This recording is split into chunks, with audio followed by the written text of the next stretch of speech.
자, 인나대가 시간의 순서냐 반복적 계시냐를 지금 얘기할까요? 내일 얘기할까요? 진도를 너무 못 나가서. 예? 인지해가지고 내일 한번 더. 예, 막 머리에 지진 나셨어요? 그동안에 알고 있던 거하고 많이 다르죠. 그래요. 내일 하죠. 내일 하고 시간이 좀 많이 진도를 조금 나가. 그래도 1장, 2장 좀 나가줘야 될 것 같아서요. 6장 할 때 하죠. 내일. 예. 네. 내일 제 설명을 들으면 인나대가 반복적 계신지 아니면 시간의 순서, 즉 인 끝나고 나팔, 나팔 끝나고 대접인 시간의 순서지 명확해지게 됩니다. 명확해요. 명확해져요.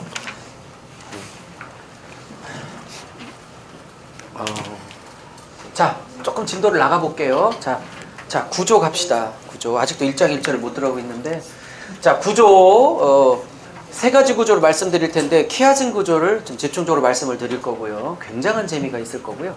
첫 번째, 제가 평신도용으로 많이 가리키는 건 그냥 일반적으로 그냥 쉽게 평신도를 깊게 들어가자 모르시니까 계시록에는 7중 구조가 있다. 7구조가 있다. 77777777 원래 7개인데 제가 그냥 2개는 빼고 7을 5개만 설명해. 원래는 학자들은 7중 구조 그냥 7개, 7을 7개 설명하는데 2개는 제가 그냥 뺐어요. 자, 5개의 7구조가 나옵니다. 첫 번째 7개 보, 두 번째 7교회, 그 다음에 7인, 7나팔, 7대접. 이렇게 77777, 뭐 평신도 수준이죠. 이 정도는 아셔야 하는 거죠.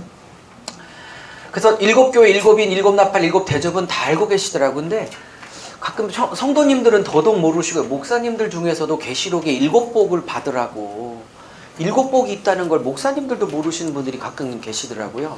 안 돼요. 목사님들이 모르시는 건. 여러분, 계시록에 7복이 있는데 7복이 다 저와 여러분의 복이 되기를 예수님의 이름으로 축복드려요. 일단 뭔지도 모르고 아멘을 하셨죠. 제가 늘 설명하지만 일단 아멘을 받아놓는 이유가 있어. 왜냐면 설명 시작하면 하나도 받고 싶은 게 없어가지고 다 토해내고 싶을 거거든. 그래서 일단 받아놓고 설명을 시작하는 거야. 왜? 마음에 드는 게 하나도 없어. 막 심지어 15장에는 막 죽는 게 복이래. 15장에 어디 갔어? 15장에 막 죽는 게 복이래. 여기 주 안에서 죽는 자는 복이 있나니 두 번째 복. 뭔 말인지 이해하셨습니까? 그럼 보세요. 계시록에 7복이 있는데 있다고 말하겠지만 지금 설명을 이따 안 할 겁니다. 1장부터 초반기에 7복 중에 근데 왜 7복이냐? 6복도 아니라 요한복음과 요한계시록은 동일 저자가 쓴 겁니다. 그래서 요한신학 5권, 요한 1, 2, 3, 4 포함한 요한이 썼던 5권 요한신학에 있어서 6자와 7자의 숫자는 굉장히 중요한 신학적 의미를 저자가 부여하고 있는 숫자입니다. 6과 7에 관해서. 이건 계시록 7복, 나팔, 대접, 인재양 7 동원하고 있는 것뿐만 아니라 요한복음에서도 꼭 나는 누구다. 에고 에이미 헬라어로 에고 나는 에이미 이다. I am declaration. 나는 누구나라는 자기 선언 7개죠. 그 다음에 예수님이 일으킨 표적도 가나 혼인잔치부터 시작해서 끝까지 7개가 나오지요. 이렇게 7개를 고집합니다. 그죠? 맞습니까? 완전 숫자이기 때문에 그렇습니다. 2장 3장의 7교회도 사실은 빌라델피아 교회나 서머나 교회보다 훨씬 규모가 큰 골로새서 교회나 온천으로 유명했던 히에라폴리 교회가 훨씬 더 유명하고 훨씬 더 규모가 컸습니다. 그런데도 불구하고 거기는 빼고 7교회로 줄입니다. 7교회를 통해서 완전수를 드러내고 있는 거죠. 이따 얘기하겠지만 에서보도 사빌라는 기가 막혀요. 이건 고고학자들이 발견한 건데 우체국이 있는 도시야. 그래서 회람서신이 가능하고 서울 외곽 도시에서 오늘 차 타고 오신 분 계세요? 서울을 중심으로 외곽 순환도로가 이렇게 뚫려 있죠. 에서도 바빌라는 외곽 순환도로에 껴있는 도로야. 그래서 이동과 회람이 전달이 편했던 거라고요. 그래서 요한에서도 7이 굉장히 중요해요. 요한복음 안에서도. 이게 5년 터울이니까. 요한복음에는 AD 90년, 이게 한 94, 5년경이니까 거의 같은 터울에 쓰여졌기 때문에 6자와 7자에 대한 신학적 의미 부여는 똑같습니다. 이해하셨죠? 그러면 7개의 복을 통해서 완전한 복을 선언하시는 거고. 예스? 6자를 가지고 666이다 그러면 완전수에서 벗어난 거야. 그러니까 666에 관한 해석이 뭐 많지만 그 중에 하나가 그가 적그리스도, 뭐 도미티안, 뭐 지금 동성애 세력, 아니면 뭐 이슬람 세력, 공산권, 어떤 적그리스도 세력 받아짐승이 아무리 강력해 보여도, 그들의 연합이 아무리 강력해 보여도, 아무리 느부갓네살이 큰 신상을 세워 보여도, 그들이 아무리 용을 쓰고 용을 써도 그들의 세력은 777에서 하나 부족한 666의 불완전한 세력이라는 걸 말하고 싶은 거야. 베리칩이냐 아니냐 자꾸 이렇게 가지 말고, 또 베리칩이 아니었다고 했다가 또 부산에서 머리를 뜯겨가지고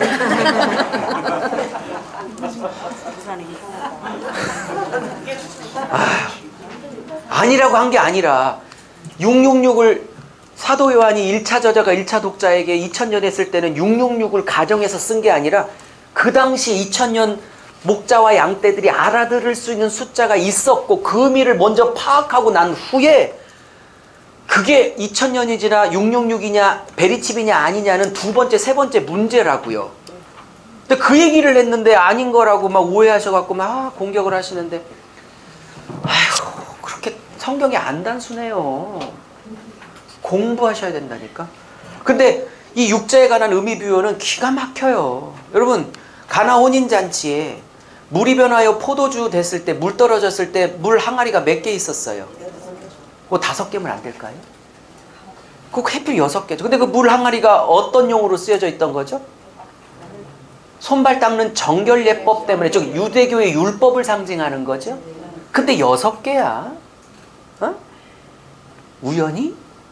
요한신학에서 육자가 그냥 동원될 것 같아요? 그런 생각 안 해봤어요? 근데 잠언의 포도주는 기쁨의 상징이에요, 이스라엘 백성에게. 근데 정결예식을 상징하는 항아리, 유대교는 육자야. 근데 그게 떨어졌어. 기쁨을 못 줘. 아직도 못 알아들은 거예요, 지금? 그럼 또 하나 펼쳐볼게요. 요한복음 4장에 사마리아 우물가 여인, 지금 예수님 만나기 전에 남편 몇 개예요? 5번째. 너 남편이냐 그랬는데 없다 그랬는데 예수님이 너 뻥치네? 이럴 줄 알았더니 네 말이 맞다 그래. 거짓말한 것 같은데 거짓말 아니라고 그래. 너 남편 없는 거 맞다 그래. 진정한 남편이 없다는 뜻이죠. 근데 뭐라고 하시면 5명이 있었지만 지금 남편도 네 남편이 아니더라 그래. 그러면 6개야. 어머, 그게 수가성 우물가, 인생의 갈증을 채우는 우물가라는 세팅을 가지고 지금 목마름이라는 세팅을 짜가지고 지금 남편의 문제를 들이대기 시작해. 안 단순해요, 성경이. 예? 뭔 말인지 아세요? 사도행전 2장에 그 3장에 베드로가 그 미문에 앉아있는 그 안진뱅이 40여 년 된 사람을 고칠 때 해필이면 12개 문 중에 가장 아름답다는 미문, 금은동으로 처발라가지고 헤롯이 새벽에 햇빛이 찌면 그 황홀함이 말할 수가 없대. 그래서 로마 황제 중에 어느 황제가 건축물을 논하려면 예루살렘 성전을 보지 않고는 건축의 건자도 꺼내지 말라고 했어. 그만큼 화려했는데 그 중에 가장 화려한 게 미문이야. 근데 그 미문 앞에 40년 된 안진뱅이가 있어. 근데 그 성전은 뭘 상징해? 유대교를 상징해. 근데 유대교 앞에, 그 화려한 유대교 앞에 한 번도 못 걸은 40년이 된 성도가 있어. 근데 그걸 왜 또 40으로 맞췄을까요? 민수기 40년하고 안 맞물려 들어간다는 생각 못하죠? 그럼 세팅이 뭐예요? 세팅이. 우리 정규과정 아직 사도행전 하려면 멀었는데 가장 화려한 유대교라는 그 성전 앞에 40년 된 백성을 앉혀놓고 딱 세팅을 짜놓고 이렇게 겉으로는 화려해 보이는 인본주의 종교인 유대교가 양산하고 만들어내는 사람이라고는 날 때부터 걷지도 못하는 하나님의 길도자, 알아들을 자만 알아들으십시오. 하나님의 길을 한 번도 못 걸어가는 이런 안진뱅이밖에 생산하지 못한다. 그 얘기를 하고 싶은 거지. 단순히 성경이 베드로가 짱 능력이 있어서 안진뱅이를 일으켰다, 그 얘기만을 하려고 하는, 그렇게 안 단순해요, 성경이. 이해하셨습니까? 무슨 얘기인지? 들을 자는 들으십시오. 못 알을 자 못 알아도 할 수 없어. 그러면 왜 가나 혼인잔치에 항아리가 6개고 그렇게 인생의 갈증을 찾아다녀 남자를 구했는데 7번째 완전한 남편인 예수 만나기 전에 6개 남편을 갖고도 행복이 없어. 6의 불완전한 숫자 6자의 의미를 부여하고 있는 요한복음 가나혼인잔치나 4장 수가성 우물가에 남편 6개의 의미가 뭔지 이해 가셨냐고요? 네. 재밌죠? 귀 있는 자는 듣고 못 알을 자는 못 알아듣고 할 수 없어요. 다 알아들으실 줄로 믿고, 그죠? 네. 그래서 7, 6이 강조되는 거예요. 자, 다시 돌아와서 제가 왜 다른 본문을 자꾸 읽으면 계시록만 문제가 아니라 성경 전체가 열려야 된다는 뜻이에요. 예? 왜 열왕기 하에 솔로몬이 등극을 하고 난 다음에 그가 이렇게 너무 부강한 나라를 이루었다 그래놓고 그가 세금을 걷어서 금을 걷었는데 정금이 666달란트라고 하겠냐고. 665도 아니고 667도 아니고 6달란트라고 하는 이유가 뭐겠냐고. 그가 끌어모은 금이 아무리 대단해도 완전한 것이 아니라 이거야. 그리고 그가 보좌를 높였는데 층계가 6층이야. 왜? 그리고 다니엘서 2장에 느부갓네살이 금은 신상을 사장에 세웠어요. 사장이 금상 세웠죠. 혹시 아세요? 높이가 60규빗? 넓이가 6규빗? 61규빗이면 안 돼? 왜 6자로 자꾸 맞추고 있냐고. 세상 권세 아무리 대단해도 불완전하다는 거예요. 그런 신학이 다 있으면 가나 혼인잔치 2장에 물항아리가 6개인 이유, 7번째 완전한 남편 만나기 전에 그 수가성 우물가 여인의 세팅이 목마름을 채우는 우물이라는 세팅, 그리고 6번째를 만나고 6 남자를 만나고 있는데도 아직도 인생의 갈증이 안 풀리는 한 여인의 고도. 보여? 어? 안 보여? 다 배워야 된다니까, 성경을. 자, 계시록만이 문제가 아니라고. 계시록을 끌어들였을 뿐이지. 자, 갑니다.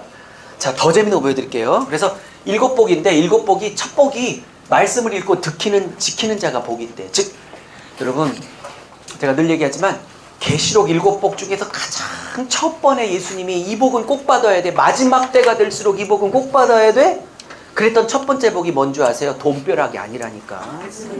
말씀의 복이라니까. 말씀의 복이 열려야 된다니까. 근데 봐요, 이 얘기를 또 한 번 하셔. 22장 6절부터는 이제 환상 다 보여주고 빠져나가면서 마지막 예언이시거든요. 마지막 말씀, 결어. 근데 6번째, 7번째 복이 같이 나와. 근데 거의 끝날 때쯤 1번째 복을 다시 반복해. 말씀에 관한 복이, 이 예언의 말씀을 지키는 자가 복이 있다. 말씀이 들려지고 말씀이 읽혀지고 말씀을 지키고 싶고 몸부림치고 싶고 말씀대로 살고 싶고, 그죠? 마지막 때가 될수록 하나님이 제일 처음과 끝으로 주고 싶은, 처음이야 끝의 복이 뭐냐? 말씀의 복이라니까. 말씀이 들려지고 있으면 좀 적은 평수 살아도 괜찮아요. 말씀이 뚫려지고 싶으면 내가 지하실에 목회하고 있어도 괜찮아. 그리고 제 확신이 있어요. 말씀이 준비된 종을 놀리는 법은 없어. 하나님이 아까워서라도. 언제 쓰냐고 그러지 말고 준비나 하셔. 준비나. 내가 쓰임받는 것보다 쓰고 싶은 하나님이 더 소원이 더 크니까. 그만할게요. 자, 그 다음에 넘어갈게요. 자, 두 번째. 말 나온 김에 또 내일 못할 거니까 생각나면 빨리 해야 돼. 이 7번째 복이 두루마기를 빠는 복이야. 이때 두루마리가 아니에요. 아까 10장에 먹으라고 했던 두루마리고 복음이고, 이거는 두루마기 옷이라고. 이 두루마기를 언제 입혀주셨을까? 예수 믿을 때 칭의의 두루마리, 의의 세마포를 입혀주셨겠죠.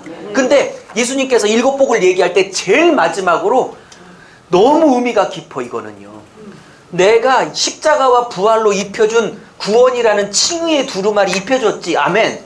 그러면 그거 입혀준 거 방치하고 더럽히고 오염되도록 있다가 나를 만나는 거야? 아니면 그걸 계속 오늘도 빨고 내일도 빨고 모레도 빨고 죄랑 싸우다가 신부로서 주님 만나고 신랑 만나는 거야? 아와포 몇 번? 계시록은요, 한 번 구원이면 막 살아도 구원 받는다는 저 2장 3장의 니골라당 주의를 거부해요. 즉 니골라당 주의는 은혜 받으면 어떻게 죄를 져도 구원이 취소 안 되고 그냥 영원히 천국 간다. 한번 따놓은 당상 취소 못한다. 이런 거 있죠? 은혜 지상주의, 은혜면 다 되고 죄 져도 지옥 천국 다 갈 수 있다. 이런 거 있잖아요.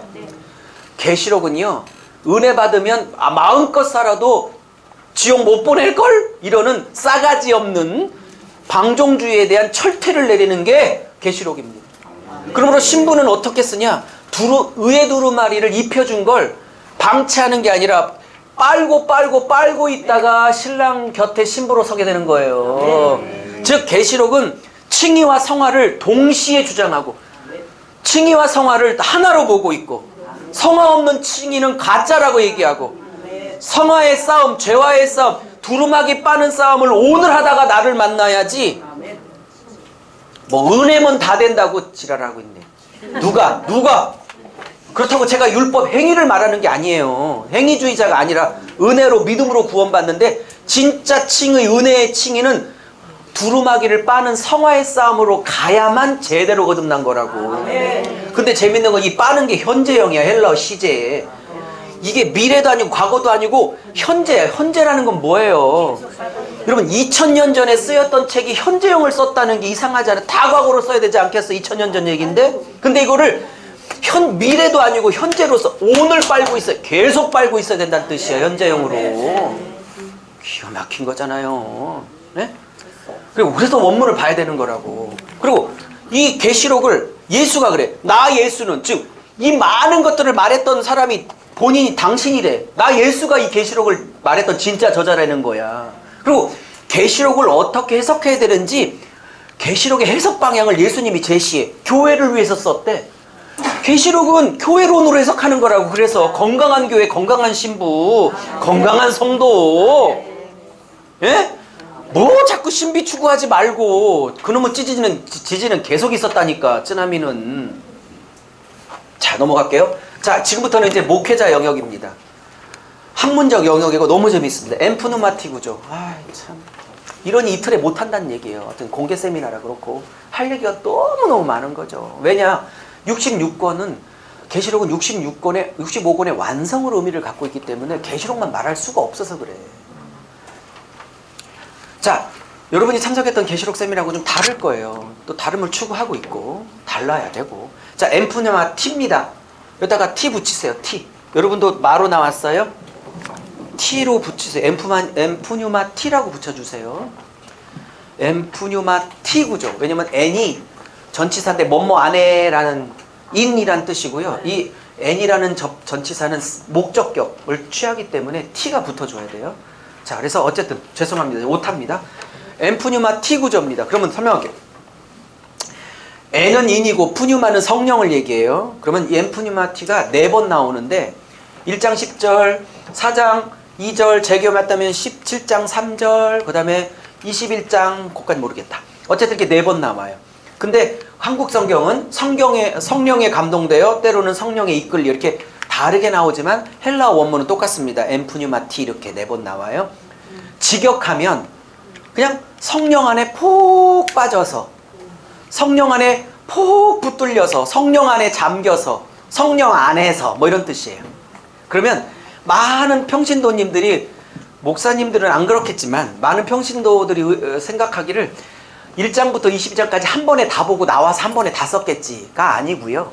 아니고 1장부터 3장까지를 한 번에 봐요. 1장 10절에서.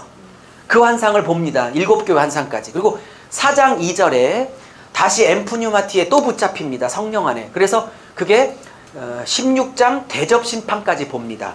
그리고 17장 3절에 다시 엠프뉴마티에 즉 성령에 붙잡혀서 20장까지 봅니다. 그리고 4번째 21장에 성령에 다시 붙잡혀 마지막 덩어리 환상, 4번째 덩어리 새하늘 새 땅 환상을 봅니다. 그렇게 4번을 본 거예요. 그리고 아마 나와서 기억해서 이 4덩어리 본 거를 기억해서 잘 편집해서 썼겠죠? 한 번에 쭉 본 거 아니다. 그리고 그 자리에서 쓴 거 아니다. 왜? 이 반모섬이 어떤 섬이에요? 공부해보면 이건 돌을 캐는 채석강이에요. 그리고 이 섬은요 아무나 유배를 보내는 게 아니고요 죽으라고 보내는 섬이에요. 살아 나온 사람이 없어요. 정치범을 보냅니다. 국가에 위협되는 자들. 정권에 위협되는 자들, 국가 반란을 꾀했던 자들, 그리고 노동량이 말도 못해서 문을 읽어보니까, 주석을 읽어보니까 젊은이도 들어갔다가 살아서 나온 경우가 없대. 근데 이게 지금 사도 바울이, 죄송해요, 사도 요한이 들어갈 때 굉장히 늙어서 들어갔거든요. 노사도 때. 근데 젊은이도 살아 나올 수 없는 노동량을 견디고 나와야 할 이유가 있었어. 뭐예요? 자식 새끼 보려고? 정경 마지막 권인 66권을 누군가는 완성을 해야 해. 예수님 재림 때 있어야 될 계시록을 누군가는 써야 할 사명이 막내 사도인, 그리고 형들은 11명의 사도는 다 순교했으니까 유일하게 남은 마지막 막내 사도인, 실제로 막내였으니까 그가 써야 했기 때문에 그 젊은이도 살아남을 수 없다는 노동량을 갖고 있었던 반모섬에 그 늙은이, 죄송해요, 그 할아버지가 가서 살아나온 거예요. 여기에 메시지가 있어요. 늘 하는 얘기, 내가 아무리 힘들고 오늘 죽을 것 같고 내 삶이 반모섬 같아도, 네? 목사님, 내가 해야 될 일이 있으면 죽지 않는다. 내 사명 있는 이상 죽지 않아. 그렇다고 차에 돌진할 필요는 없어. 그 쓸데없는 적용하지 말고, 사명 있는 이상 못 죽여. 이 환경이 나를. 반모섬. 여러분도 여러분의 반모섬이 있잖아요. 죽을 것 같죠? 걱정 안 죽. 왜냐면 사명이 있어. 내일까지는 와야 돼.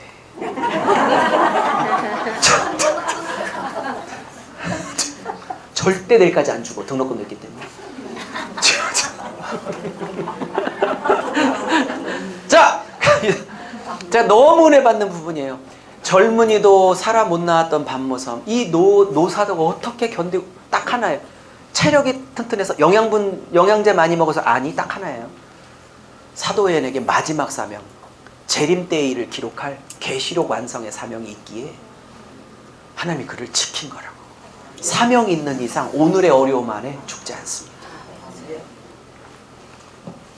자, 그러면서 내덩이 환상이 붙어졌었다. 그러면 여러분, 제가 늘 하는 얘기지만 오늘 내일이 힘들어서 이 반모섬에서 포기할까, 때려칠까, 죽을까 했던 여러분이 엠푸뉴마티에 확 붙잡히는 시간이 되기를 축복합니다. 그래서 확 붙잡혀서 다시 해보겠다고 일어나는 엠푸뉴마티로 하나님이 사용하시기를. 이렇게 적용하라고 한 거야. 이렇게 적용하라고. 설교할 때 이렇게 설교하면 적용하라고. 자, 넘어갈게요. 자, 제일 재밌어하는 키아 정거장. 너무 재밌죠. 이제 하이라이트입니다. 자, 여러분, 교재도 있고요. 여기 현수막도 있고 책에도 있어요. 아까 제가 설명했죠. 키아즘이 뭔지 충분히 설명했죠? 그러면 A부터 A- 이렇게 있는데 봐요. A, B, C, D 이렇게 있는데 큰 걸로 봐요. A가 1장 1절부터 8절까지 서론이고, A-가 빠져나가시면서 22장 6절부터 22절까지 빠져나가시는 결어에 해당되는 거거든요. 제가 일부러 썼어요. 키아즘이 되려면 논리도 같아야 되고 심지어 단어도 같아야 할 때도 있어요. 근데 A와 A- 빨리 봐요. 단어가 거의 겹치죠. 동일한 단어가 쓰이죠. 심지어. 맞습니까? 속히 된다, 속히 된다. 첫 번째 복 말씀의 복, 끝복도 말씀 지키는 복, 그죠? 알파 오메가, 알파 오메가, 그죠? 거의 유사 단어가 많이 반복되죠? 이렇게 이게 서원과 결혼을 A와 A-로 묶을 수 있어요. 자, B는요. 자, B 봐요. 1장 10절로 기억하는데 1장 10절부터 20절까지 적으세요. 예수님의 영광이라고 그랬죠? 하나만 더 적으세요. 신랑이신 그리스도의 영광. 신랑이신, 빼먹었네요. 한번 다시 맞춰야겠네. 신랑이신 예수 그리스도의 영광. 왜? 이분은 사도 요한에게는 부활의 영광으로 나타나셨지만 이제 나중에 19장에 재림하실 때는 신부들에게는 뭘로 오실 분이에요? 신랑으로 오실 분이죠. 그리고 여기 봐요. 1장에서 사도 요한에게 예수님이, 승천하신 예수님이 자기 모습을 10가지로 나타내는데, 왜 11가지, 10가지냐면 1번 금초 때는 예수님의 모습이 아니라 교회의 모습이잖아요. 그러니까 나머지는 10개죠. 이 10개와 19장에 재림하셨을 때 예수님의 모습이 거의 겹쳐요. 그죠? 맞습니까? 네. 맞잖아요. 봐요. 빨리 비교해봐요. 거의 맞아요. 같은 거예요. 불꽃 같은 눈, 불꽃 같은 눈, 면류관, 면류관, 뭐 날성검, 날성검, 막 이래요. 네? 그래서 겹쳐요. 이때 모습은 결국 19장에 신랑으로 오실 예수님의 모습이기도 하기 때문에 1장 10절부터 20절까지는 신랑의 모습이기도 해요. 그죠? 이해하십니까? 자, 그 다음에요.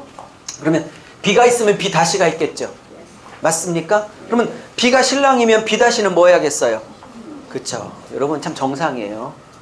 어떤 분은 신랑이 있으면 뭐 있으면 애인이 있어야 된다고 그러더라고요. 역시 경건해. 역시 정상이야, 정상. 신랑이 있으면 신부가 있어야지 왜 애인이 있어야 돼. 하여튼 잡것들 아주.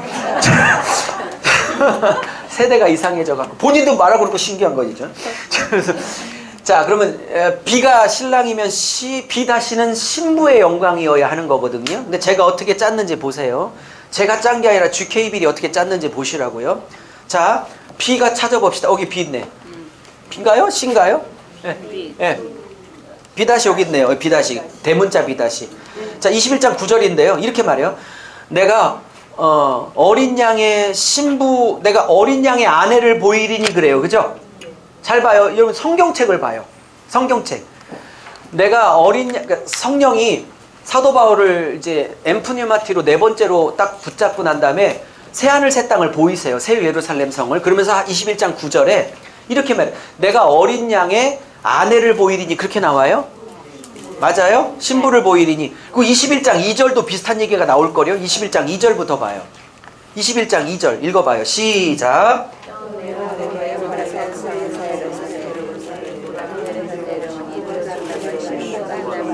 오케이. 내가 하늘로부터 새 예루살렘 성을 보이는데 그 성이 그냥 성이나 건물이 아니고 신부가 남편을 위해서 준비한 것 같아. 이게 싹 말을 해. 그래서 이게 건물이냐? 신랑을 위해서 신부가 준비된 모습이냐? 이렇게 흐려 말을. 그래놓고 9절에 이게 뭔지 밝혀. 21장 9절에. 이게 단순히 건물이나 성이 아님을 밝혀요. 21장 9절 시작.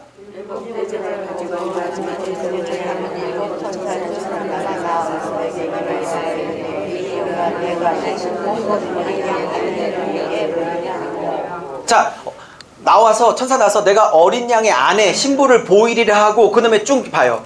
근데 어린 양의 아내를 보이리라 해놓고 실제로 보이는 건 어린 양의 아내, 즉 사람이나 어떤 인격체를 보여요. 실제 보여주는 건 하늘로부터 내려오는 거룩한 성 예루살렘 성을 보여버려. 확인해봐요. 어머 21장 2절도 그렇고 21장 9절도 그렇고 분명히 어린 양의 아내를 보인다고 해놓고 뭐 보이려면 뭐 인격체나 여자들이나 뭐 신부들 뭐 이렇게 보여야 되잖아요. 그죠? 근데 실제 보이는 건 하늘로부터 내려오는 성 거룩한 성 예루살렘을 보여버려. 성을 보여버려. 이해가요? 네. 여쭤볼게요. 그러면 어린 양의 아내를 보이리니 근데 새 예루살렘 성을 보이니 이렇게 나오죠? 네. 등가를 시켜봐. 그러면 아내가 누구야? 그럼 새 예루살렘 성은 이렇게 길바닥도 황금이고 문도 막 진주문이고 막 12보석이 달려있고 이런 우리가 꿈꾸고 꼭 가고 싶은 그 새 예루살렘 성은 우리가 예수님 재림하고 영원토록 살게 될 천국이라는 장소적 개념도 있지만 이해하셨어요? 부정하진 않아. 있지만 21장 2절과 21장 9절 2절을 살펴보니까 이게 단순히 건물이나 성의 개념도 있지만 사실은 보석처럼 빛나고 있고 준비되고 단장된 신부의 공동체를 비유적으로 말하고 있다고 감이 와요? 네. 제가 전국 전 세계 다니면서 이게 얘기하면 100% 우리가 예수님 재림하고 난 다음에 우리를 위해서 준비된 천국의 장소라고 그러더라고. 1000% 인정. 아, 인정한다니까요. 근데 장소적인 천국 플러스 이게 어린 양의 아내를 보이리니 그래놓고 사람을 보인 게 인격체를 보인 게 아니라 지금 화려한 금은보석으로 둘러싸이고 치장되고 인테리어된 거룩한 성 예루살렘 성을 보였단 말이죠. 그럼 이거는 단순히 우리가 재림하고 난 다음에 예수님과 영원토록 살게 될 장소의 의미 플러스 장소의 개념 플러스 어떤 의미가 더 있냐? 보석처럼 완성된 신부의 영광, 그 공동체의 영광을 그리고 있다. 이렇게 보셔야 하는 거라고. 이해하셨어요? 한 번도 그런 생각 안 했죠. 다 장소로만 생각했지. 장소 인정한다니까요. 제가 늘 얘기했지만 신학자 중에 굉장히 유명한 도널드 A 건드리라는 학자가 있어요. 그 학자는 천국의 장소성을 부정합니다. 여기 있다, 여기 있다, 네 마음 안에 있다 그랬으니 천국은 장소가 아니라 어떤 영적 공간이고 물리적 장소라는 공간을 부정합니다. 굉장히 유명한 신학자입니다. 저는 싫습니다. 분명히 공간, 장소로서의 천국이 있다고 저는 믿습니다. 그게 이거라고 믿고요. 네? 아멘. 근데 가만히 뜯어보니까 이게 장소의 의미 이상의 의미가 있다는 게 밝혀졌다는 거예요. 그러면 제가 쓴 책 그날란을 통과한 보석 같은 어린 양의 신부는 두 가지가 나온 거죠. 그날란을 통과했다는 건 세대주의, 즉 환란 전 미리 뽑아 올려주는 휴거를 반대한다는 뜻이고, 그리고 보석 같은 신부는 지금 여기서 나온 개념이야. 네? 그러면 이 보석 같은 신부는 뭐를 통과해서 보석같이 빚어졌을까요? 여기 인나대를 다 통과해서. 저는 66권 전체를 가리키는 자기 때문에 하나님이 하나님의 신부들을 만드는 방식이 딴 거 아니에요. 세미나도 아니고 부흥회도 아니야. 오직 고난을 통해서 빛나게 만든다니까요. 고난이 그를 고난이 그를 훌륭하게 만들지 세미나가 훌륭하게 만드는 법이 없어요.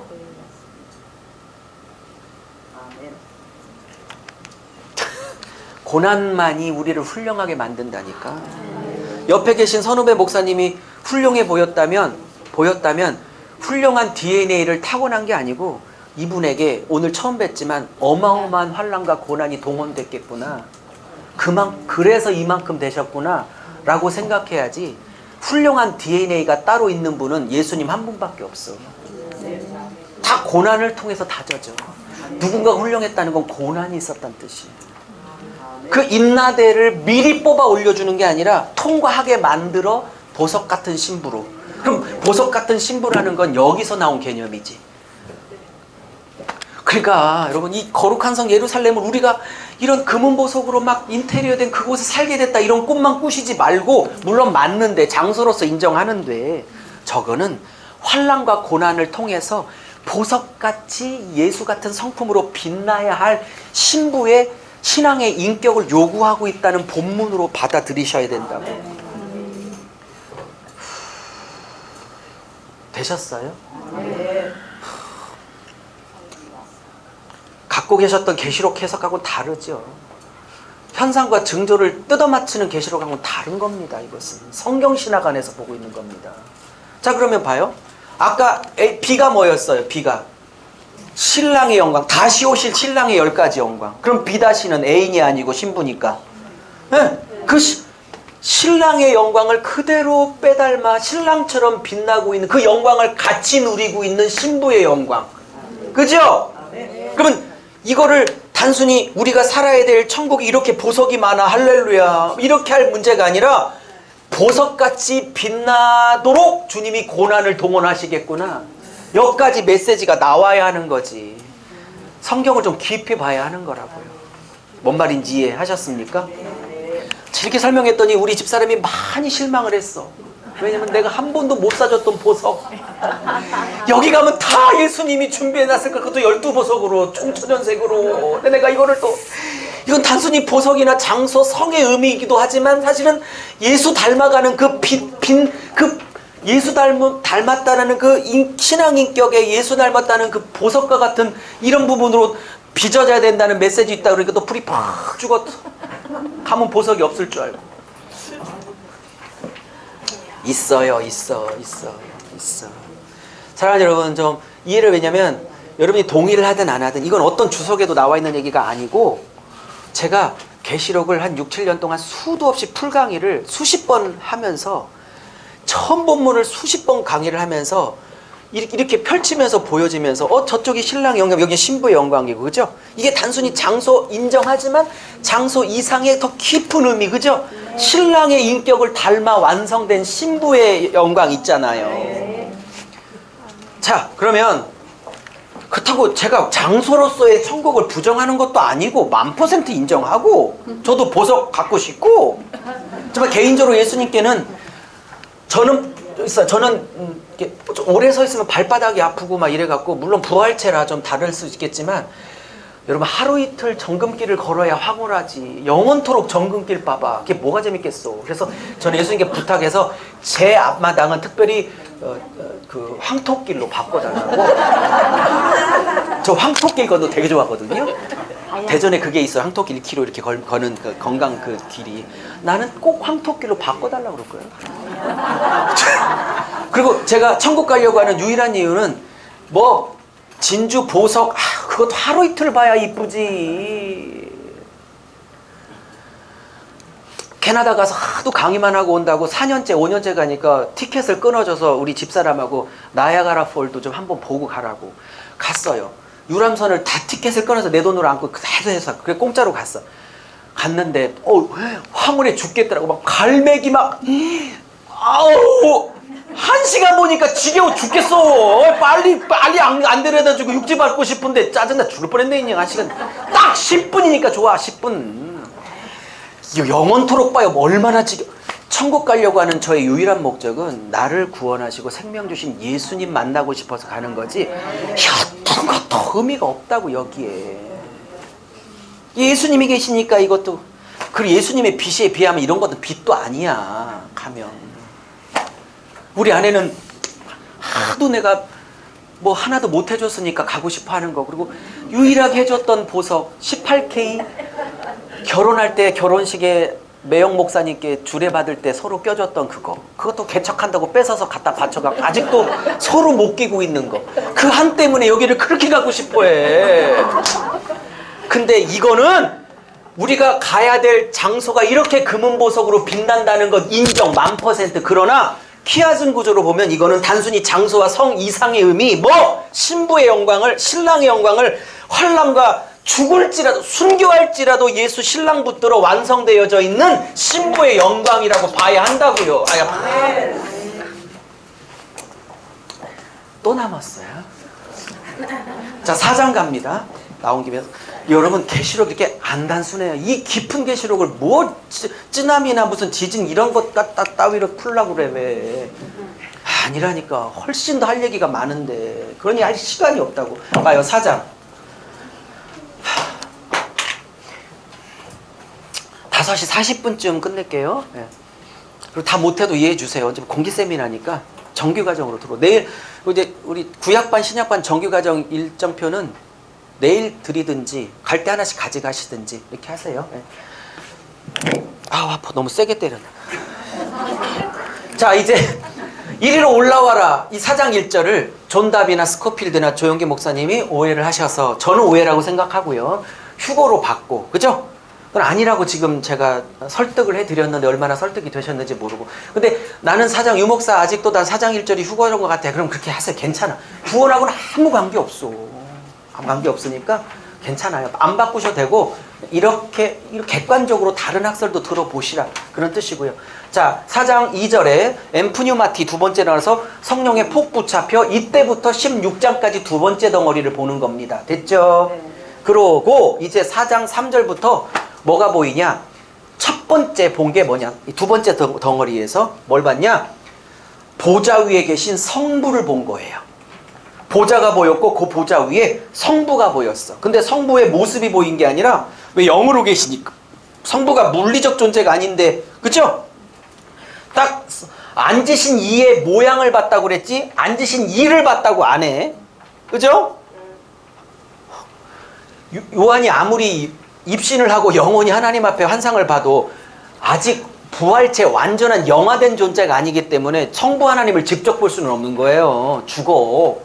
네? 그리고 출애굽기에 모세가 막 그 백성 우상 숭배한 죄 막 회개하고 하나님의 용서를 얻어내고 난 다음에 하나님 나 욕심이 더 하나 있는데 당신 직접 보고 싶어요. 그랬더니 안 돼. 나 보면 죽어 막 이러죠. 근데 반석 틈에 숨겨서 등만 보이시죠? 그 반석이 바위라고 생각하십니까? 아니라니까. 예수 안에 숨겨서 예수 안에서 하나님을 봤기 때문에 살아남을 수 있는 거예요. 그 반석이 무슨 반석 틈인 줄 아시는 거 아니라니까. 아니야. 자, 어쨌든 보좌가 보였는데 보좌에 앉아 계신 이는 성부가 확실해요. 이게 성부고 5장의 찬양의 중심은 구속주 예수님이야. 그럼 여기는 이제 성부가 보여. 근데 이 보좌라는 말이 44번, 제가 셀 땐 44번이었는데 어느 유명한 학자가 48번이니까 정정하겠어요. 저보다 뛰어난 학자가 48번이나 8번. 어쨌든 이 48번이 나오는데 봐요. 기가 막혀요. 왜 성령은 4장 2절에 그를 확 붙잡혀서 딱 첫 번째 환상을 보였는데 그 첫 번째 환상 첫 장면이 높은 보좌, 그 위에 성부가 보였을까? 그거는 문맥으로 안 보면 죽었다 깨어나도 못 봐요. 2장 3장에 칭찬과 책망이 동시에 있지만 어쨌든 예수의 핏값으로 세운 소중한 교회들이죠. 라오디게아에 막 제가 라오디아 교회를 왜 교회라고 하거든요. 토하고 싶다고 그래서 이해한 거죠? 이 웹교회 막 이 정도면 거의 뭐 이별할 것처럼 얘기하죠. 근데 이렇게 말해. 뭐 하는 자를 내가 책망한대요. 어머, 그럼 이런 어마어마한 책망도 결국 뭐였다는 거예요. 그렇죠. 그죠?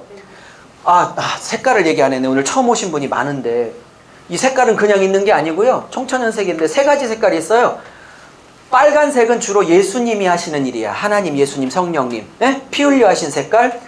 노란색은 믿음의 반응이야. 선한 반응. 믿는 자의 선한 반응. 그 다음에 노란색 보세요. 주로 안 좋죠. 막 토하고 싶다. 막 죽었다. 막 이런 거 있죠. 반란의 교훈 받아들였다. 안 좋죠. 이런 노란색은 싹수가 노란색. 그래서 죄, 불순종, 반항, 뭐 사탄 이런 걸 상징해요. 자, 넘어갈게요. 그러면서 자, 보좌를 보였는데 왜 보였을까요? 여러분 2장 3장에 책망과 칭찬이 동시에 있었지만 어쨌든 공통점은 사랑하기 때문에 책망했고 핏값으로 세우신 교회야. 그죠? 그리고 도미티안에게 핍박받는 현실은 똑같아.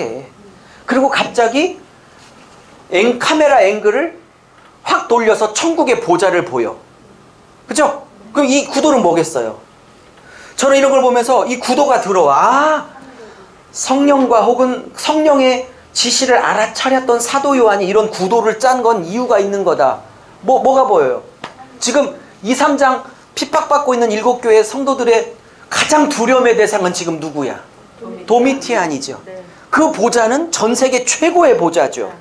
그 보좌의 권력을 깨트릴 수 없어서 이 고생하고 있는 거죠. 죽어나가고.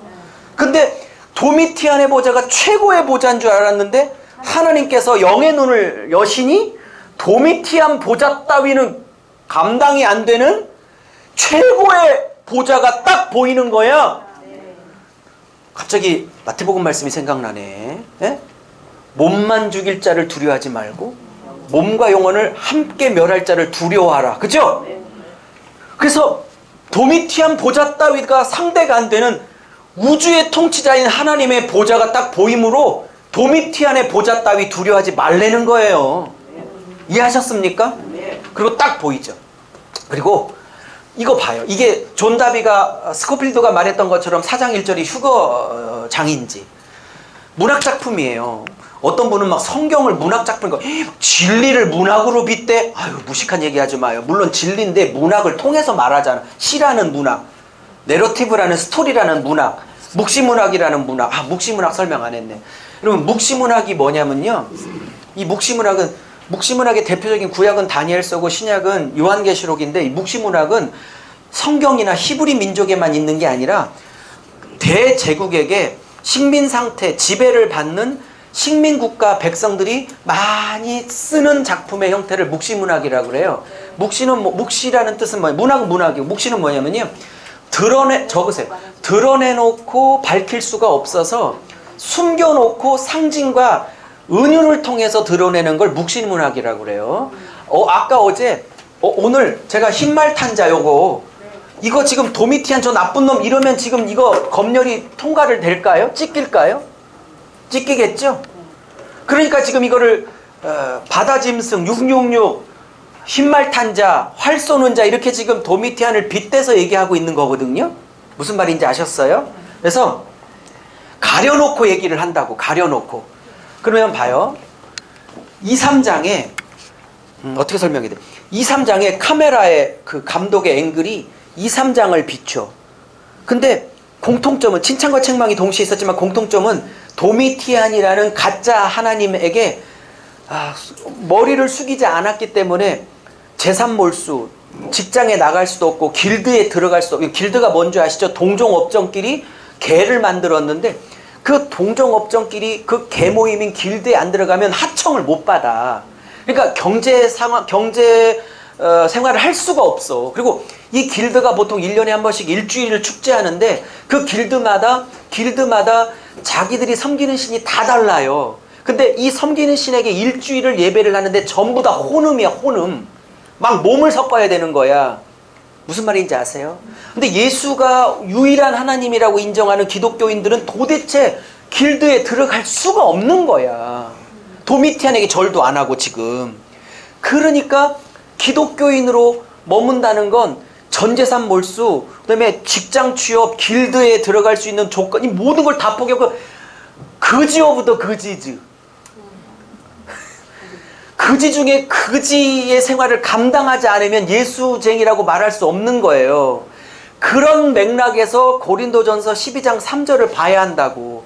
이런 초대교회에 예수 믿는다는 의미가 모든 것들을 내려놓고 포기해야 된다는 의미 안에서 누구든지 성령이 시켜야만 예수를 주로 고백할 수 있지, 어떤 누구도 예수를 주로 고백할 수 없다고 라는 문맥을 그 맥락 안에서 이해를 해야 한다고. 그 깊이를 이해하셨습니까?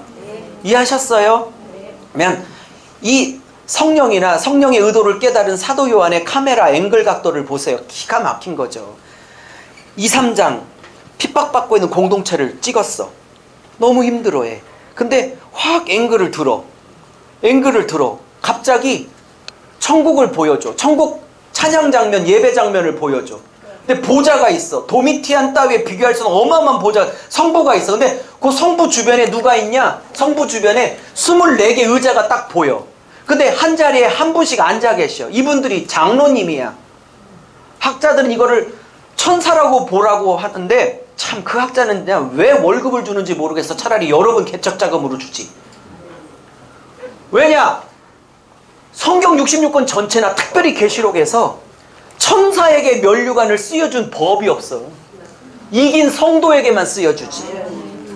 에? 그리고 이 성도는 자기가 면류관 쓴 거를 또 갖다가 예수님께, 하나님께 드려.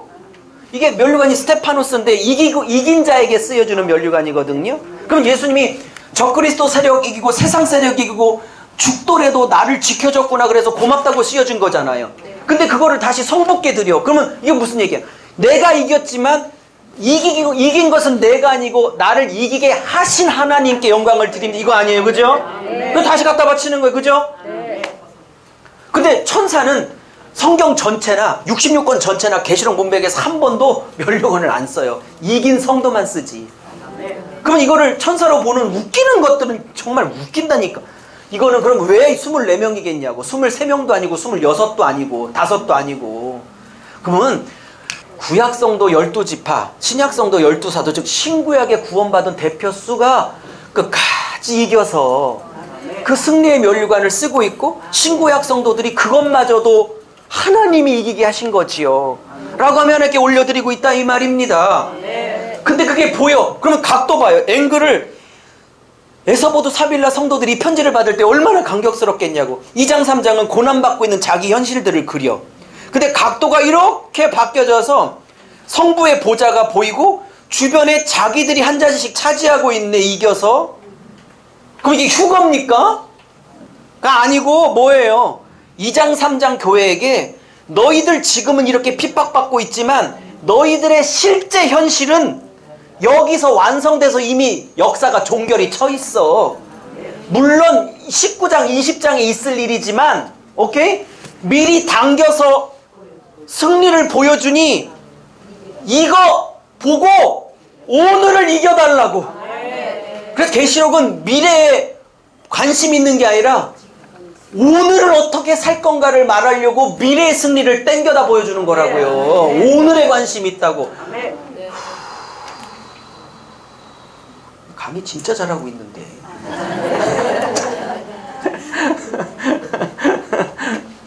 이렇게 푸니까 쯔나미 지진 한마디 안 해도 계속 십자가 복음으로 계속 예수로 풀려가잖아, 이게 지금. 이렇게 풀어야 된다고 그냥 확신하는 사람입니다. 계시록만요? 유종은 다. 너무 재밌죠. 이걸 왜 휴거로 보냐고. 여기에 제일 좋은 예화, 내가 맨날 쓰는 예화가 있어요. 짧게 할게요. 지겨워도 한 번만 더 들어주세요. 월드컵 경기가 있었어요. 16강전을 이탈리아하고 우리 대표팀하고 2002년에 대전 월드컵 경기장 우리 교회 10분 거리 앞에서 했어요. 그때는 학교 선생이라 경기도에서 애들을 수업 빼고 애들하고 시청광장에서 보고 있었을 때고, 실제 경기는 우리 고향, 우리 교회 10m 앞에 있어요. 여러분, 전반전에 골을 먹어서 지고 있다가 43분 25초까지 지고 있은 거 아세요? 그런다가 설기현이라고, 지금 은퇴했지만 설기현이 동점골을 넣어서 1대1을 됐고, 연장전 후반전에 안정환이 이을용의 패스를 받아, 다 기억기네. 이을용의 패스를 받아 안정환이 어떻게 했는데 지가 맞은 듯 모르고 이렇게 했다가 자기가 들고 반지 세레머니가 그때 나온 거라고요. 2대1. 여러분, 제가 학교 선생이었을 때 우리 애들을 빼서, 그때 마침 담임 시간이라 미리 애들을 다 시청광장으로 빼서 애들을 앞에 다 점령을 시키고, 저는 햄버거를 60개를 사들고 코카콜라를 사들고 애들 저녁 배달을 갔어요. 애들하고 친하게 지냈죠.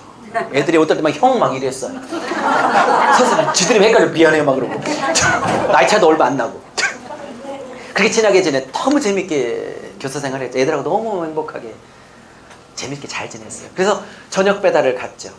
근데 43분 25초 이 축제는 끝나나, 이 축제는 오늘로 끝나나, 2분이면 끝나니까 이제 앞으로 1대0으로 질 거니까.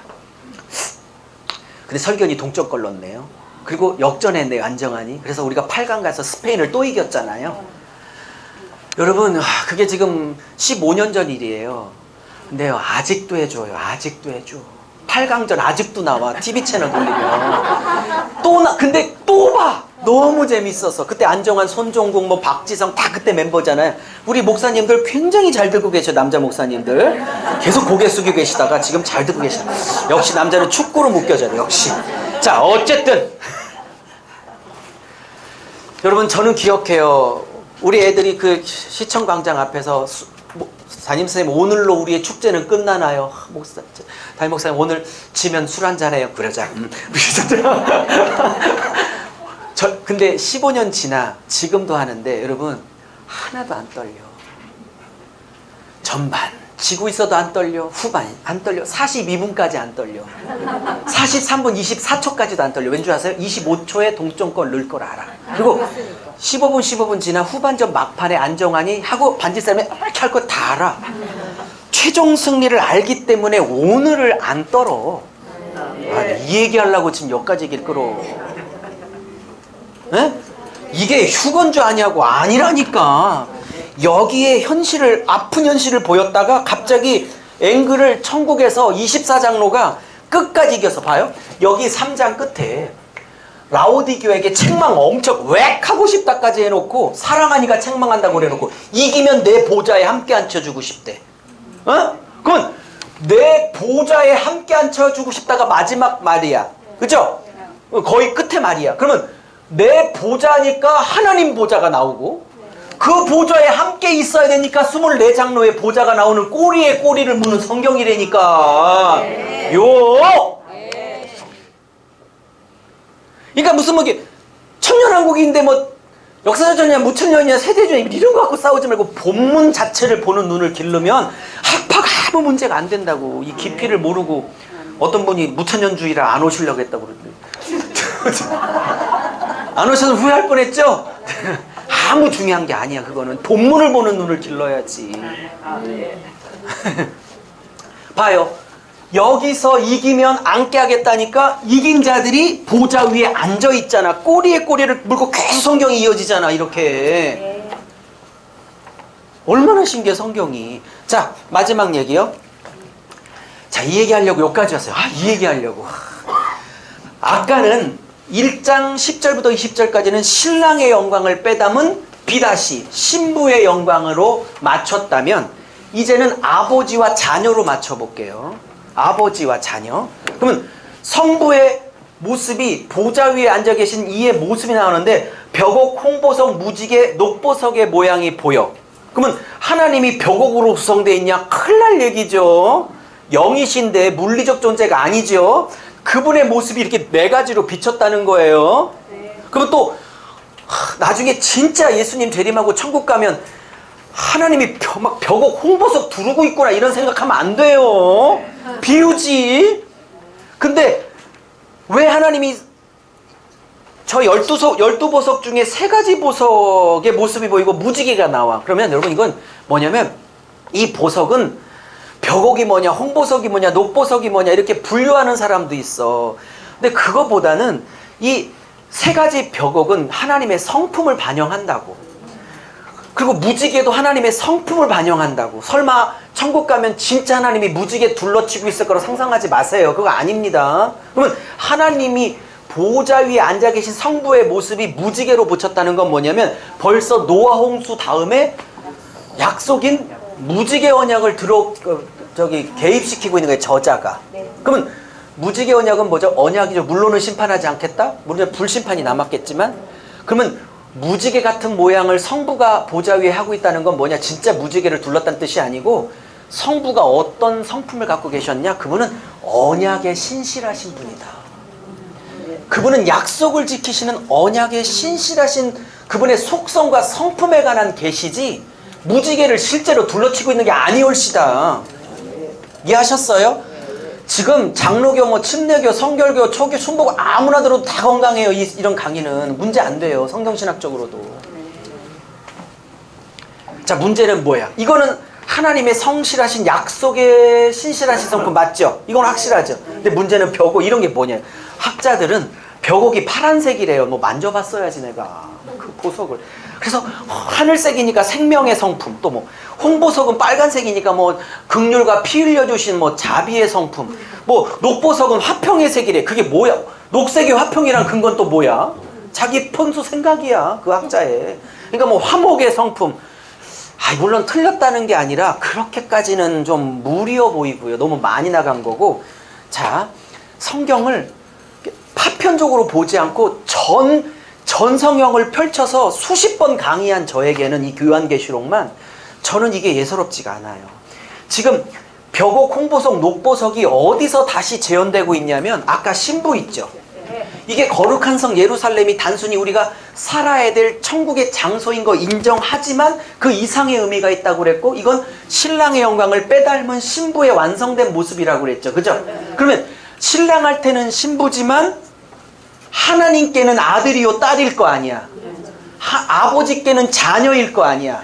그러면 성경신학, 신구약 성경신학 66권에서 여러 주제 중에 가장 중요한 주제 중에 하나가 뭐냐면 하나님의 형상대로 창조됐던 사람이 선악과 범죄 때문에 그 형상을 잃었다가 예수 그리스도로 인하여 잃어버린 아버지의 형상을 되찾는 일도 신구약 66권 성경신학 안에 굉장히 중요한 주제죠. 네. 그럼 형상을 회복해야지. 그럼 여기는 완성됐잖아. 새하늘 새 땅이 들어갔으니까. 그러면 갈라디아서 4장 19절에 사도 바울이 갈라디아 교회 성도에게 자기의 목회를 이렇게 평가하기를 내가 너희들 안에 그리스도의 형상, 아버지의 형상이 이루기까지 해산의 영적 해산의 수고를 한다. 이렇게까지 하며 목회의 원칙이 형상 회복이라고 딱 말하고 있죠. 네? 그러니까 목회 회복은 큰 건물이 아니고 10,000명, 20,000명이 아니라 한 성도 한 성도 안에 예수님의 형상이 회복되는 게 그 목사의 진짜 목회 1순위여야 하는 거지. 계시록 이렇게 풀자 이 말이에요. 증거나 이상 쓸데없이 풀지 말고 복음으로. 그러면 봐요. 제가 늘 후회하는데 이 강의를 할 때마다 현수막 길이를 좀 줄이려고 12보석을 안 썼어. 이렇게만 근데 여기다 다 쓰면 저기 벽옥, 홍보석, 녹보석이 그대로 있어. 계시록 여러분 성경에는. 쓸걸. 썼다고 치고. 하나님이 3가지 보석 색깔이 있어. 아버지가. 그 성품이. 답 다 드렸는데. 근데 자녀가 아버지한테는 자녀고 신랑한테는 신부이지만 그죠? 자녀가 제가 안 썼지만 똑같이 있어. 재현하고 있어. 아버지의 성품과 형상을 뭐해? 지금 여기서 아들과 딸이 여러분이 회복하고 이루고 있죠? 그리고 이뤄가고 있는 중이고 현재는 이렇게 계시록을 성경신학 안에서 성경 전체 개념 안에서 건강하게 풀면 안 되겠냐? 라고 제안을 드리고 있는 거라고요. 짜릿짜릿한 거 저도 할 수 있다니까. 해줘.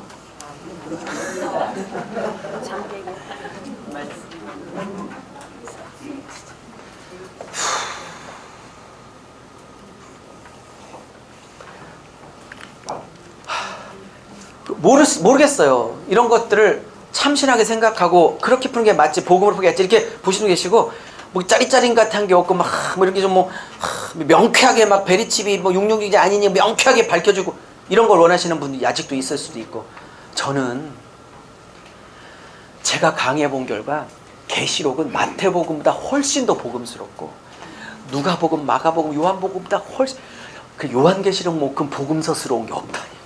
완전 100% 복음이라니까. 그렇게 풀어야 아무 문제가 없어요. 부작용도 없고 건강하고 결국 십자가고, 그죠?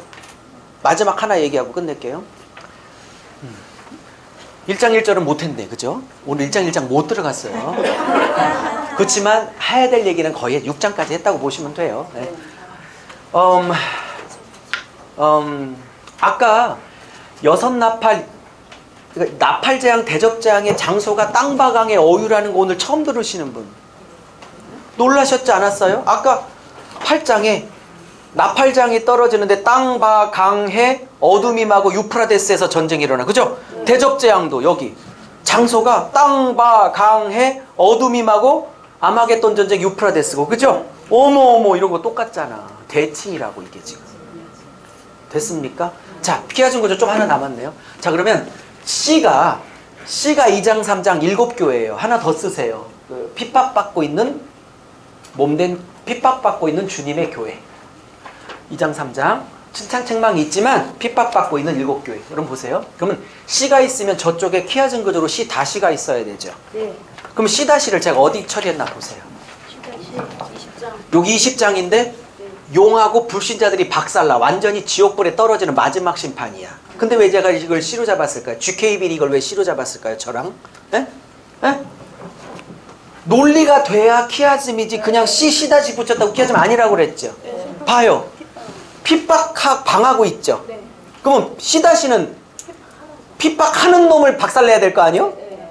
그러니까 C는 핍박당하는 7교회, C 다시는 그 7교회를 핍박하고 있는 궁극적 원흉, 사탄이 박살나야 되는 게 맞지. 됐습니까?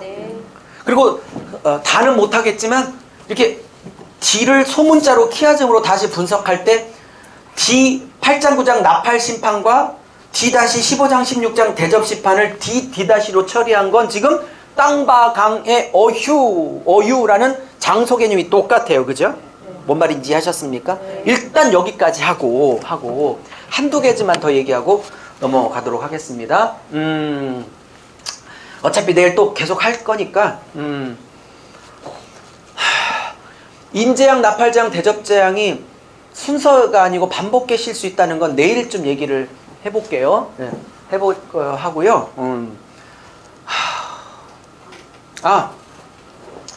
또 마지막 때 은혜스러운 얘기를 하고 가셔야 또 마음이 따뜻하죠. 그죠?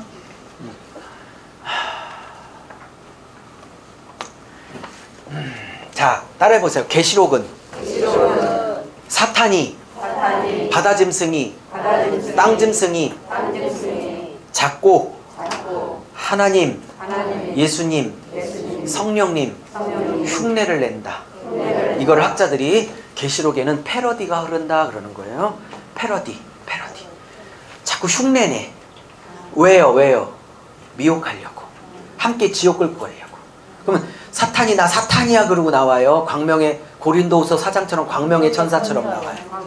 그러면 계시록도 사탄과 귀신들이 나오기 때문에 이것들도 예수님 흉내, 성령 흉내, 광명의 천사 흉내를 내야 되거든요. 그래서 그게 예수님인가 봐, 성령님인가 봐 붙들었는데 귀신인 거라. 그리고 지옥 끌고 들어가는 거라. 그죠?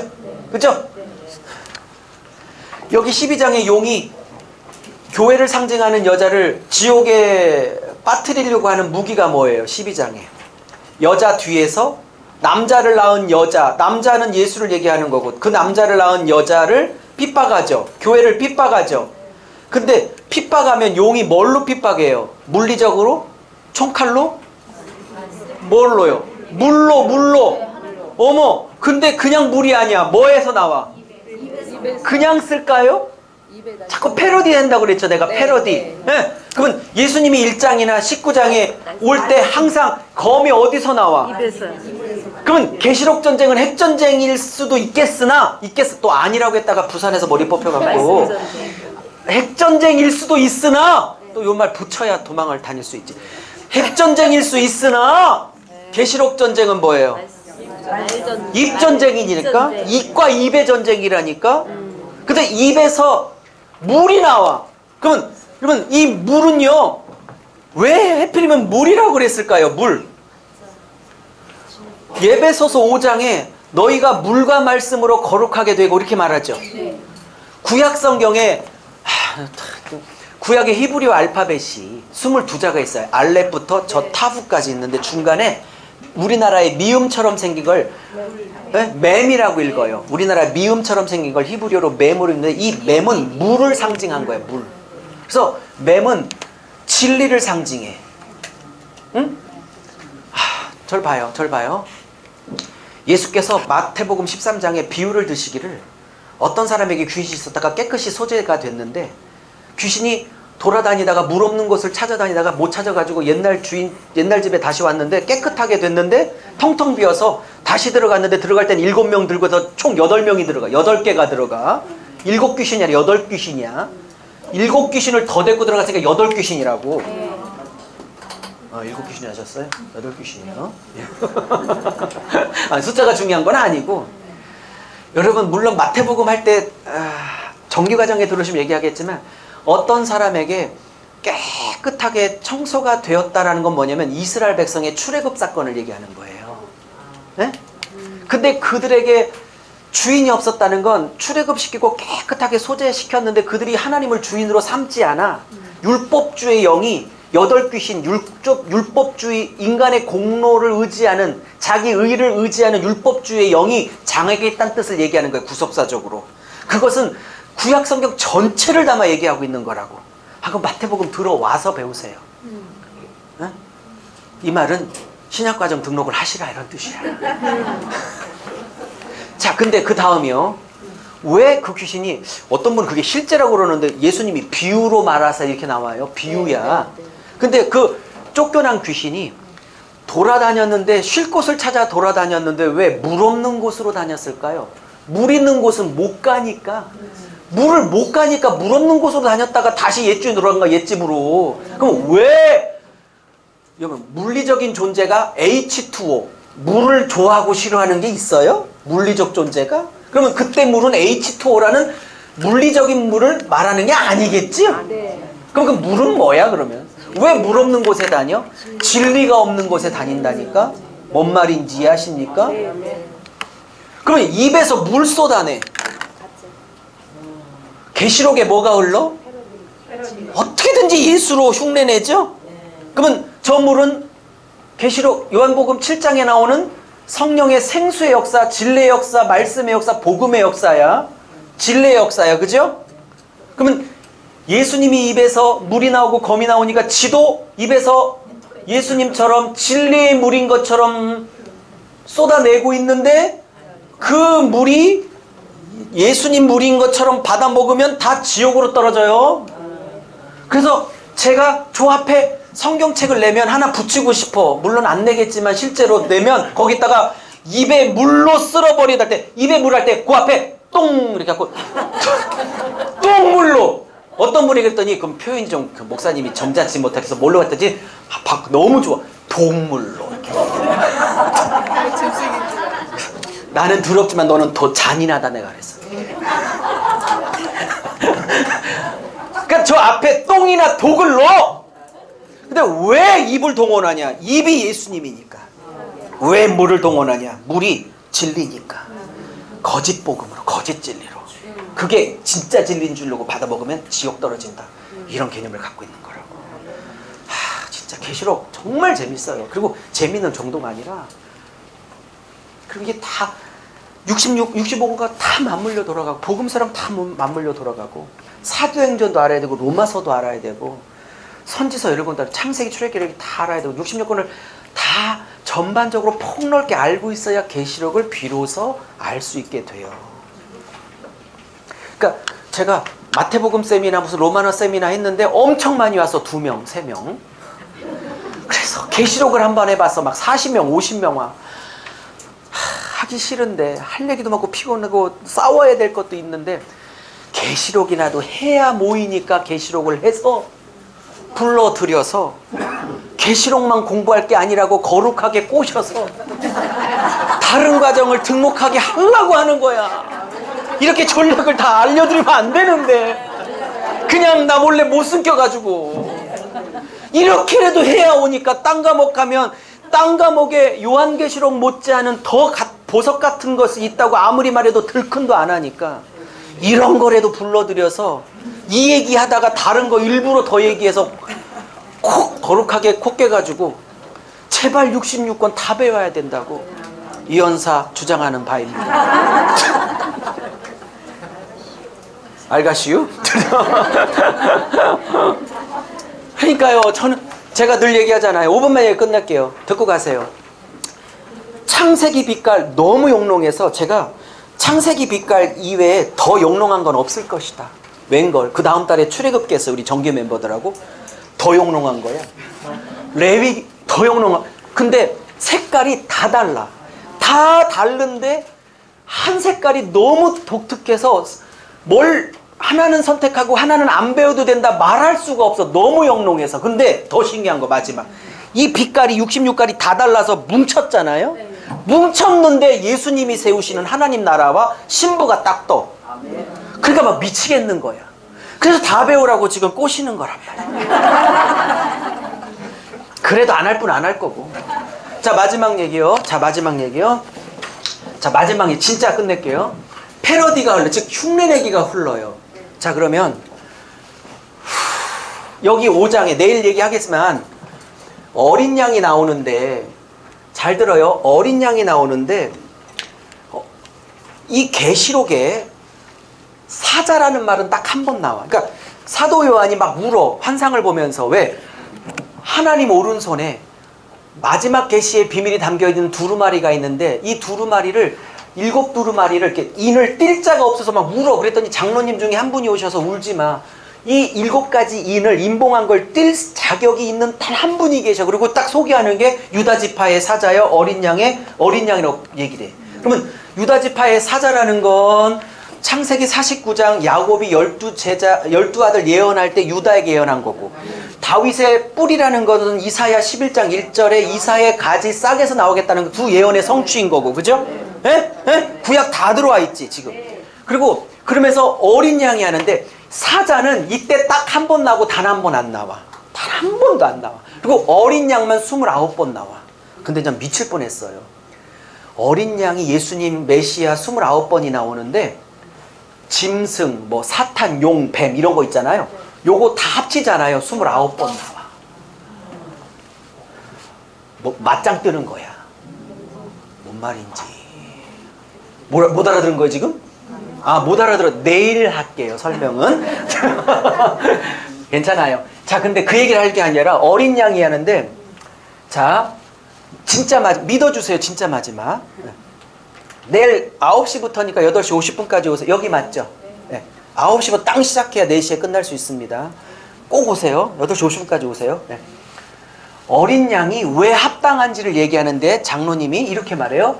그가 죽임당했기 때문이다. 그 다음에 여기 1,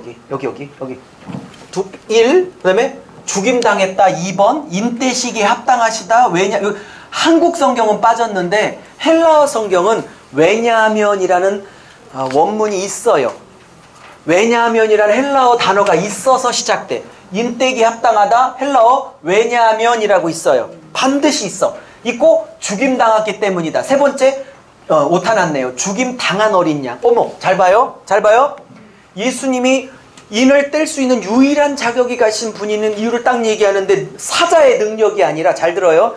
인을 뗄 수 있는 능력을 어디서 얻으셨냐? 사자의 능력을 얻은 게 아니라 비참하게 죽어주신 어린 양의 죽음으로 얻어내신 능력이다. 이렇게 말해요.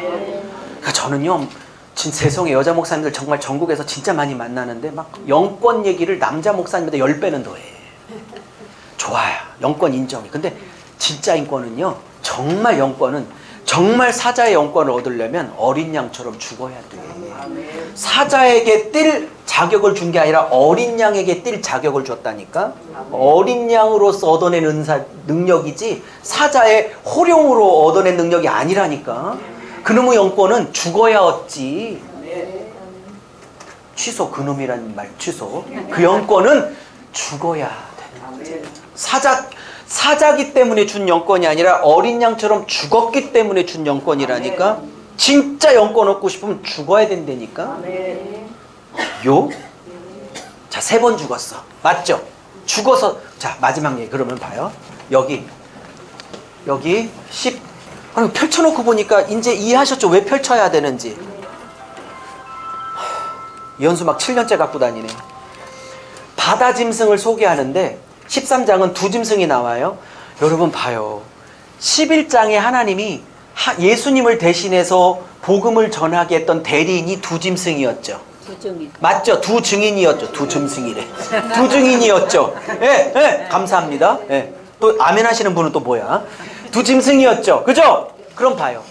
패러디 한다고 그랬죠.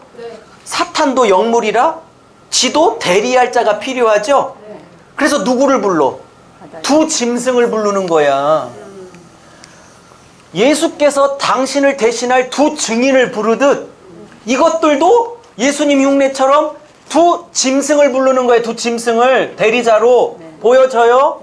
그래서 새 짐승이 아닌 거야. 그리고 히브리 문학의 둘은 증인의 수기 때문에 이것들도 사탄을 증언할 자가 필요한 거야. 또 하나 이제 마지막 얘기, 이 얘기 하려고 그랬어요. 이 바다 짐승이 적그리스도고 적그리스도가 예수라고 설교하고 말을 전하고 설득하는 역할은 땅 짐승이에요. 그래서 예수님께서 마태복음 24장에 바다 짐승을 적그리스도, 땅 짐승을 거짓 선지자라고 푸른 거야. 그죠? 그러면 바다 짐승은 리더고 이 리더가 예수고 하나님이라고 속이는 메신저, 설교 역할을 감당하고 있는 자들은 거짓 선지자야. 그죠? 그걸 땅 짐승이라고 그러고 맞죠? 그러면 이 13장에 봐요. 얘들은 뭐 한다? 패러디한다, 흉내낸다고 그랬죠? 그러면 제가 보면서 제가 그랬어. 여기 5장에 예수님이 죽으셨다, 그리고 살아나셨다를 3번 썼어. 그죠? 제가 느낌이 하나님 그러면 저 바다 짐승은 적그리스도고 예수님 흉내내는 건데 저게 예수 역할하는 건데 저 나쁜 놈이 저것도 죽었다가 살아났다 3번을 해야 논리적으로 맞을 것 같은 거야. 그래서 두근거리는 마음으로 제발 3번이어라. 제발 3번이어라. 셌죠. 근데 몇 번이었을 것 같아요, 집사님? 3번이야. 3번. 봐요. 1. 머리 하나 상처가 나왔다. 그죠? 상한 상처가 나왔죠. 1. 그죠? 여기 안 썼는데 빠졌네. 1. 그 다음에 여기. 땅 짐승이 바다 짐승을 높이면서 하는 얘기예요. 지 얘기가 아니라 바다 짐승을 높이면서. 그래서 바다 짐승이 뭐래? 죽음의 상처에서 나왔다. 죽었다 나왔다. 살아났다. 예수처럼 죽었다 부활했다. 그러죠? 2번. 또 하나. 뭐. 그 다음에 칼에 상했다가 살아났다. 부활했다. 3번 얘기하죠? 네. 여러분 이 얘기해도 빨리 끝내기나 해라. 왼수야. 이런 눈빛으로 보지만 연구하는 저에게는 마저 미치는 줄 알았다니까. 끝! 그죠? 내일 네 광고하세요. 죄송하지만은요 내일 여기 지하실 공사기 때문에 아침 8시 반 50분까지 오기 힘드시겠지만 내일은 차를 못 댈 거야 아마. 그 근처에 대는 데 때문에 그것도 비쌀 거고요. 될 수 있으면 차를 안 가지시고 그 차는 솔직히 말씀드려서 새벽에 와야 됩니다. 왜냐하면 앞에 있는 주차장은 전부 다 이 기관에서 쓰기 때문에 차를 대기가 힘이 들어요. 그래서 그렇습니다. 죄송합니다. 아침에 웬만하면 전철 대중교통 이용하시고요. 꼭 필요하신 분은 일찍 오셔서 앞에 주차장 지하는 못 쓴다니까 하시고 내일 8시 50분에 시작합니다.